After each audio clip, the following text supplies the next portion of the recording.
हर Indian kitchen में एक ऐसी चीज है जो शायद हफ्ते का एक भी दिन मिस नहीं करती। कभी सब्जी में, कभी सैलेड में, कभी ग्रेवी में, कभी चटनी में, और कई घरों में तो बिना उसके खाना अधूरा लगता है। मैं बात कर रही हूँ टमाटर की। अब जरा एक पल के लिए सोचिए, जिस टमाटर को खरीदने के लिए हम हर हफ्ते मार्केट जाते हैं, क्या वही टमाटर हमारे घर पर ग्रो हो सकता है? और जवाब है बिल्कुल ग्रो हो सकता है, चाहे आपके पास एक बड़ी टेरेस हो या सिर्फ एक छोटी बालकनी। कई बार एक हेल्दी टोमेटो प्लांट आपको हफ्तों तक टोमेटोज देता रहता है। तो सवाल ये है, जब घर पर उग सकता है तो बाहर से क्यों खरीदना? नमस्ते, मैं हूँ अनामिका वर्मा और आप देख रहे हैं वनम। आज मैं आपके साथ एक ऐसा चैलेंज शुरू करने जा रही हूँ जो सिर्फ गार्डनिंग चैलेंज नहीं है। ये चैलेंज है अपने खाने से दोबारा जुड़ने का। इस चैलेंज का नाम है #वनम चैलेंज। और इस चैलेंज का गोल बहुत सिंपल है। आपको बस एक टोमेटो प्लांट ग्रो करना है। ना कोई एक्सपेंसिव सेटअप चाहिए, ना कोई फैंसी गार्डनिंग नॉलेज, और ना ही कोई प्रोफेशनल इक्विपमेंट। बस एक पौधा, क्योंकि मुझे हमेशा लगता है कि गार्डनिंग की शुरुआत जितनी सिंपल होगी, उसके साथ जुड़े रहने के चांसेस उतने ही ज्यादा होंगे। और ऑनेस्टली, अगर आप सक्सेसफुली टोमेटो ग्रो करना सीख गए तो बिगिनर गार्डनिंग की आधी लड़ाई तो आप जीत ही चुके हैं। अब यहाँ एक इंटरेस्टिंग बात समझिए। आज हम सब वेजिटेबल्स खरीदते हैं, मार्केट जाते हैं, मंडी जाते हैं, ऑनलाइन ऑर्डर करते हैं, लेकिन धीरे धीरे हम ये भूलते जा रहे हैं कि हमारा फूड एक्चुअली ग्रो कैसे होता है। शायद इसी वजह से गार्डनिंग आज सिर्फ एक हॉबी नहीं रही, ये लोगों को अपने खाने के सोर्स से दोबारा जोड़ने का एक तरीका बनती जा रही है। और जब गार्डनिंग की बात आती है तो टोमेटो सबसे पॉपुलर चॉइस बन जाता है। लेकिन यहीं पर एक डर भी पैदा होता है। बहुत से लोग सोचते हैं कि टोमेटो ग्रो करना मुश्किल होगा। कुछ लोग सोचते हैं कि इसके लिए बहुत एक्सपीरियंस चाहिए होगा, और कुछ लोग शुरुआत ही नहीं करते क्योंकि उन्हें लगता है कि शायद उनसे नहीं होगा। लेकिन सच ये है कि टोमेटो बिगिनर्स के लिए सबसे रिवॉर्डिंग प्लांट्स में से एक हो सकता है। क्यों? क्योंकि इसमें आपको प्रोग्रेस दिखाई देती है। पहले छोटे छोटे लीव्स आते हैं, फिर प्लांट ग्रो करता है, फिर उस पर फ्लावर्स आते हैं, और फिर एक दिन अचानक आपको पहले छोटा सा टोमेटो दिखाई देता है। उस मोमेंट की खुशी कुछ अलग ही होती है। लेकिन इसका मतलब ये नहीं है कि टोमेटो बिना किसी प्लानिंग के ग्रो हो जाएगा। कुछ बेसिक बातें समझनी जरूरी हैं। सबसे पहली बात है सनलाइट, और यहीं पर ज्यादातर बिगिनर्स गलती कर देते हैं।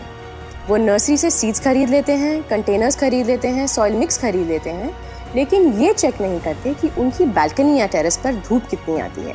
टोमेटो को हेल्दी ग्रोथ और अच्छी फ्रूटिंग के लिए लगभग 6 से 8 घंटे डायरेक्ट सनलाइट चाहिए होती है। अगर आपकी टेरेस या बालकनी पर इतनी धूप आती है तो आपके पास अच्छा चांस है। अगर सनलाइट थोड़ी कम है तो प्लांट सरवाइव तो कर सकता है, लेकिन फ्रूटिंग इतनी अच्छी नहीं होगी। गार्डनिंग में मैजिक नहीं होता, गार्डनिंग ऑब्जर्वेशन और अंडरस्टैंडिंग का खेल है। अब दूसरी बात करते हैं पॉट और सॉइल की। कई लोग टोमेटो को छोटे कंटेनर में लगा देते हैं और फिर सोचते हैं कि प्लांट हेल्दी क्यों नहीं हो रहा है। टोमेटो की रूट्स को ग्रो करने के लिए स्पेस चाहिए। उसे ऐसा कंटेनर चाहिए जिसमें रूट्स आराम से फैल सकें।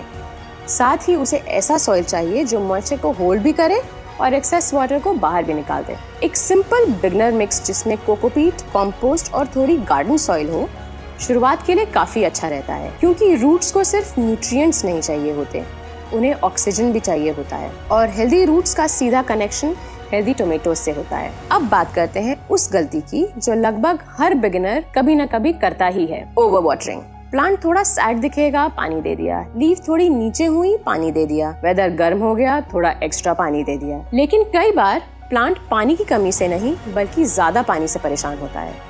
टोमेटो लगातार गीली मिट्टी पसंद नहीं करता, इसलिए पानी देने से पहले मिट्टी को चेक करना सीखिए। अगर ऊपर की लेयर थोड़ी ड्राई लग रही है तब पानी दीजिए, लेकिन अगर मिट्टी पहले से वेट है तो प्लांट को थोड़ा ब्रीदिंग स्पेस दीजिए। अब एक और चीज है जिसे लोग अक्सर इग्नोर कर देते हैं, सपोर्ट। जैसे जैसे टोमेटो प्लांट बड़ा होता है, उस पर फ्लावर्स आते हैं, फ्रूट्स आते हैं और उसका वजन बढ़ने लगता है।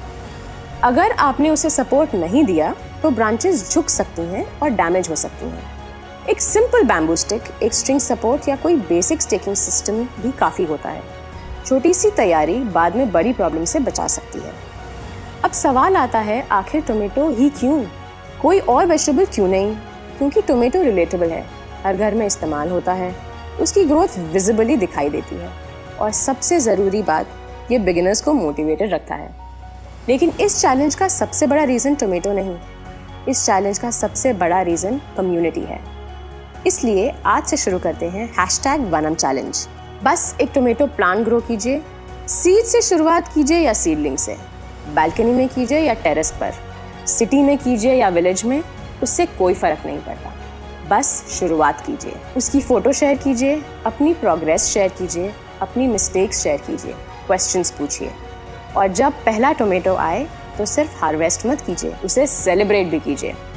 अगर पॉसिबल हो तो अपने नेबर, फ्रेंड या फैमिली मेम्बर के साथ उसे शेयर कीजिए, क्योंकि गार्डनिंग की सबसे खूबसूरत बात यही है कि सिर्फ प्लांट्स नहीं ग्रो करती, यह कॉन्वर्सेशंस ग्रो करती है, कम्युनिटीज़ ग्रो करती है और धीरे धीरे लोगों को इंस्पायर करती है कि वो भी अपने घर पर कुछ उगाएं। और हाँ, अगर आपका पहला टोमेटो प्लांट फेल हो जाए तो परेशान मत होना, यह गार्डनिंग का हिस्सा है।